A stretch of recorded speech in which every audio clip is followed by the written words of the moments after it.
This video is for class 8 chapter 2 micro organism friend and foe. देखो micro organism, micro मतलब होता है बहुत सूक्ष्म, मतलब एकदम बहुत ज़्यादा छोटा, जिसको हम अपनी खुली आँखों से नहीं देख सकते। ठीक है, मतलब ये हमारे नेकेड आई से नहीं देख सकते। ऐसे ऑर्गेनिज्म को बोलते हैं माइक्रो ऑर्गेनिज्म। इस ऐसे ऑर्गेनिज्म को देखने के लिए किसकी ज़रूरत पड़ती है? हमको एक माइक्रोस्कोप की ज़रूरत पड़ती है, या ऐसे कुछ डिवाइसेस होते हैं, टेक्निक्स होते हैं, टेक्निकल यूज़ करते हैं जिससे हम उस माइक्रो ऑर्गेनिज्म को देख सकते हैं। ये हमारे क्या होते हैं? फ्रेंड, मतलब कुछ ऐसे माइक्रो ऑर्गेनिज्म जो हमारे लिए फ्रेंड है, और कुछ माइक्रो ऑर्गेनिज्म फो मतलब होता है एनिमी, दुश्मन, एनिमी। ठीक है, ये हमारे क्या होते हैं? एनिमी भी होते हैं, मतलब हमारे लिए क्या होते हैं? नुकसानदायक होते हैं, हमको हार्मफुल भी करते हैं। You have seen several kinds of plants and animals. आप लोग बहुत सारे प्लांट्स और एनिमल्स देखे होंगे। However there are other living organism around us which we normally can not see. हमारे आसपास कई ऐसे ऑर्गेनिज्म हैं हम जिसको देख नहीं सकते हैं।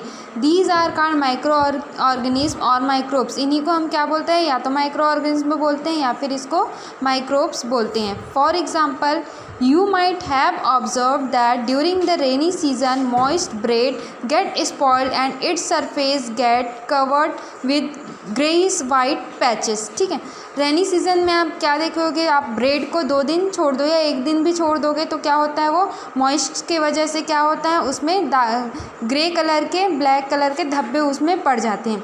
Observe these patches through the magnifying glass.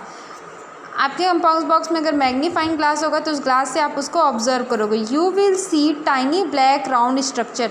आपको ब्लैक कलर का क्या होता है? राउंड स्ट्रक्चर, उसमें मतलब ऐसे गोलाकार का क्या होता है? ऐसे इस टाइप का गोलाकार का आपको स्ट्रक्चर, इस टाइप के स्ट्रक्चर्स आपको उसमें देखने को मिलते हैं। Do you know what this structure are and where do this comes from. क्या आपको पता है कि ये स्ट्रक्चर्स आपको क्यों, और मतलब एक ब्रेड है जिसको हम खाने के लिए यूज़ करते हैं, अगर हम इसको 2 दिन उसे ऐसे छोड़ दें तो उसमें इस टाइप के स्ट्रक्चर आखिर बनते क्यों हैं? Micro organism collect some moist soil from the field in a beaker and add water to it. After the soil particles have settled down, observe a drop of water from beaker under a microscope। ठीक है, मिट्टी में moist मिट्टी, गीली मिट्टी को आप क्या करो? थोड़ा सा पानी डाल लो बीकर में। उसके बाद क्या करो? जब सॉइल पार्टिकल्स नीचे आ जाए तो ऊपर के जो पानी है उसको आप क्या करो? With the help of microscope, compound microscope होता है, उसमें आप लोग इसको ऑब्जर्व करना है कि आपको और कोई भी इस टाइप का स्ट्रक्चर दिखाई देता है।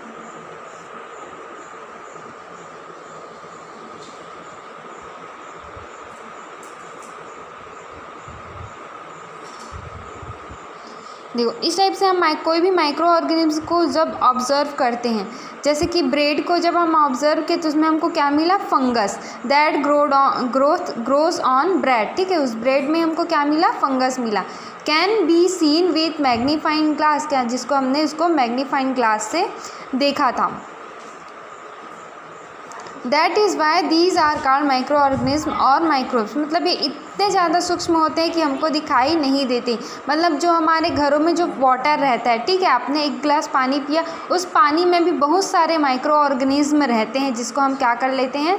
ड्रिंक कर लेते हैं। ये हमारे पूरे जो एयर में, जिस एयर को हम ब्रेथ करते हैं उसमें भी बहुत सारे माइक्रोब्स या माइक्रो ऑर्गेनिज्म क्या रहते हैं? उसमें मिले हुए रहते हैं उस एयर में, और वो हमारे मतलब हमारी बॉडी में भी चले जाते हैं और हमारी बॉडी को भी क्या करते हैं?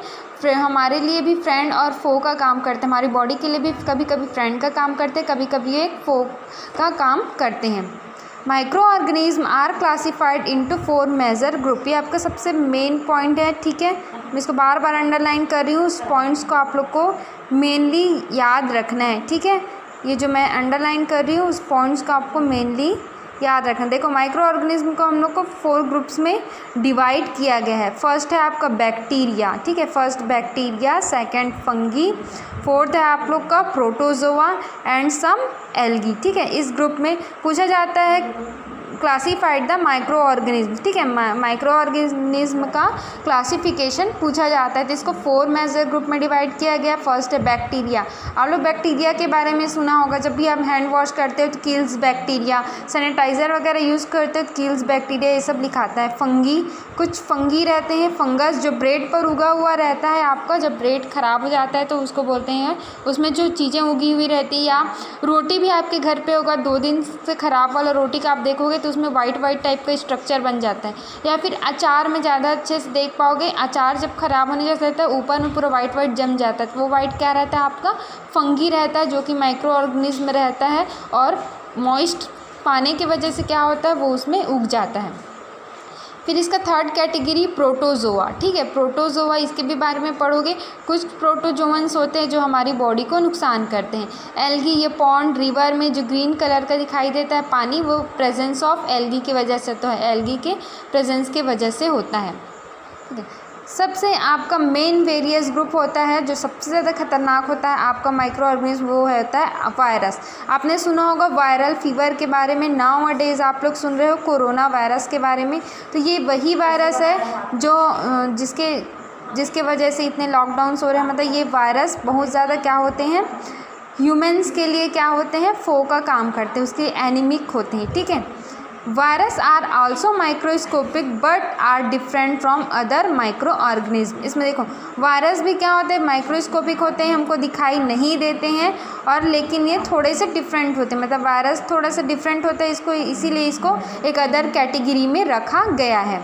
However reproduce only inside the cells of host organism. ये कब रिप्रोड्यूस कर, देखो वायरस के बारे में मैं बता रही हूँ।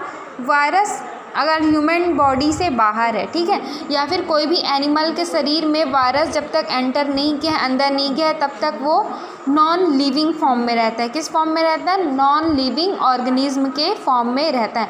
और जैसे ही वायरस कोई भी ह्यूमन बॉडी या एनिमल बॉडी के अंदर एंटर कर जाता है, वैसे ही वो क्या हो जाता है, माइक्रोस्कोपिक हो जाता है, एक्टिव हो जाता है, माइक्रो ऑर्गेनिज्म कहलाने लगता है, ठीक है।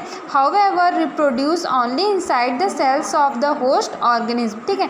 ये हमेशा कोई भी होस्ट या ऑर्गेनिज्म के अंदर में ही क्या करता है, रिप्रोडक्शन करता है। मतलब जैसे ही वायरस हमारी बॉडी के अंदर आ गया, वो 1 से 2 होगा, 2 से 4, 4 से 8, 8 से 16, मतलब मल्टीपल डिवीज़न करते हैं। क्या करते हैं, जितने भी माइक्रोस्कोपिक रहते हैं वो सब मल्टीपल डिवीज़न करते हैं।